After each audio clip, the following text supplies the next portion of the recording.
gazed out of the window. Looking up at the sky, "It's a wishing star," he cried. Then he made a wish. As Geppetto slept, he dreamt about his wish. He had wished that Pinocchio might be a real boy. Suddenly, a brilliant light filled Geppetto's room. It sparkled and grew into a beautiful blue fairy. "Good, Geppetto," the fairy said. "You deserve to have your wish come true." She waved her magic wand over Pinocchio, saying, "Little puppet made of pine, wake, the gift is thine." "Am I a real boy?" Pinocchio asked. "Not yet," explained the fairy. "First you must prove yourself brave, truthful and unselfish. You must learn to choose between right and wrong." The blue fairy told Pinocchio that he must let his conscience be his guide.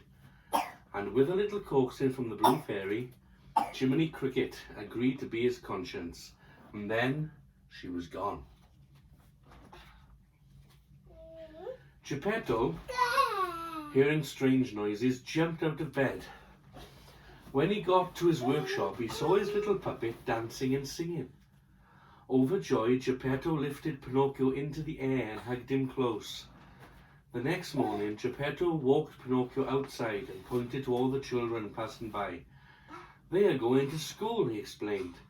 "Now that you're a little boy, you must go to school too." Hoping to make Geppetto proud, Pinocchio hurried off. He didn't realize two sneaky-looking characters were watching him. "A live puppet with no strings?" a fox exclaimed. "We can sell him to Stromboli, the puppeteer." The fox tripped Pinocchio with his cane. "I am J. Worthington, foul fellow, but all my friends call me Honest John," he explained. "And this is Gideon," he added, pointing to the cat standing beside him. Pinocchio looked up at Honest John. "I have to get to school," he explained. Honest John convinced Pinocchio that school was a waste of time. "Come with us," he coaxed. "We'll make you a star." Back at Geppetto's workshop, Jiminy Cricket hurried into his coat and hat and ran out of the door to follow Pinocchio to school. He saw Honest John, Gideon and Pinocchio heading down the street in the wrong direction. Soon, Jiminy Cricket caught up with Pinocchio and tried to convince him to change his mind, but it was too late. Honest John had convinced Pinocchio to go on stage. They were going to see Stromboli the puppeteer. Honest John led Pinocchio right into Stromboli's greedy hands.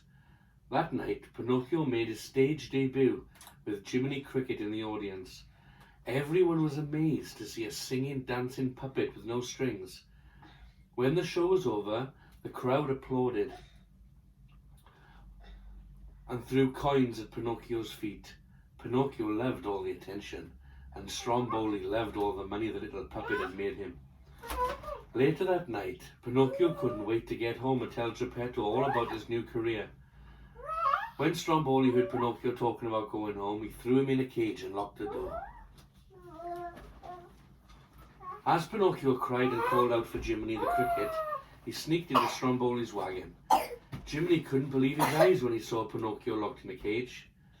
As Jiminy was trying to free Pinocchio, the blue fairy appeared. When she asked Pinocchio why he hadn't gone to school, Pinocchio told so many lies that his nose grew. Realizing what he'd done wrong, Pinocchio promised he would never lie again.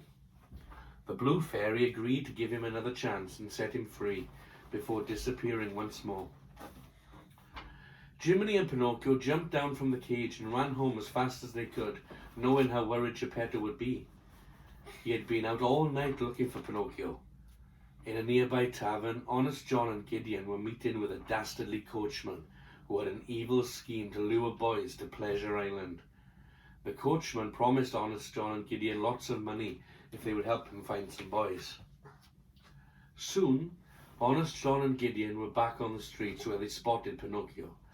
Pretending that Pinocchio looked sick, Honest John convinced the little puppet that he needed some rest and relaxation on Pleasure Island. Honest John and Gideon led Pinocchio down the street. They told him all about the wonders of Pleasure Island. Games, toys, candy, rides, and it was all free. Poor Jiminy tried to catch up with them, but again it was no use. Outside the village, Honest John turned Pinocchio over to the coachman. Pinocchio climbed aboard a stagecoach filled with boys. The coachman cracked his whip, and off they went to Pleasure Island. The stagecoach raced through the rocky countryside, pulled by several scared-looking donkeys. When the boys arrived on Pleasure Island, they could hardly believe their eyes. There were fairground rides, lots of treats, and no grown-ups around to tell them what to do. The boys could be as naughty as they liked. Pinocchio soon made friends with a boy named Lampwick.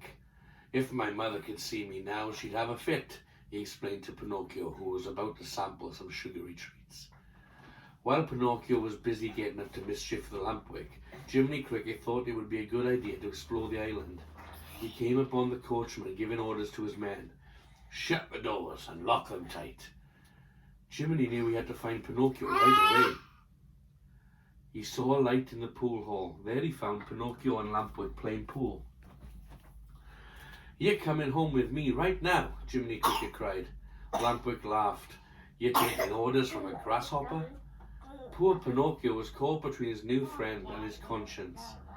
On his way back out, Jiminy saw the coachman and his men putting donkeys in crates. You boys will bring me a nice price, the coachman smiled. Jiminy realized that the donkey were actually the boys of Pleasure Island. Jiminy ran back quickly to warn Pinocchio, but it was too late. Lampwick had already changed into a donkey and was charging around in fear. Poor Pinocchio stared in horror as he sprouted his own set of donkey ears and tails. Quick, we've got to get out of here, yelled Jiminy. Pinocchio and Jiminy Cricket raced across the now deserted island, leaving the coachman and poor donkey behind. They climbed up the cliff's rock and jumped into the sea. Exhausted, the pair finally reached the shore and headed for home. But when they arrived, Geppetto was nowhere to be found. A dove flying overhead dropped a letter for Pinocchio. The letter said that Geppetto had gone looking for Pinocchio and had been swallowed by a whale named Monstro. Pinocchio and Jiminy headed back to the open sea. At the bottom of the ocean, they began their search for Monstro. Pinocchio and Jiminy asked every fish and sea creature where to find Monstro, but no one would help them. Then Pinocchio had an idea. He began chopping up furniture. We'll start a fire and make lots of smoke. Then Monstro will wake up and sneeze us out. I think I missed a page, haven't I? Yeah. After searching everywhere, and after asking every fish under the sea, suddenly Pinocchio spotted Monstro just as the monster was waking up. Meanwhile, deep inside Monstro's belly, Geppetto was hoping for a miracle. There isn't a fish left, he explained to poor starving Figaro and Cleo.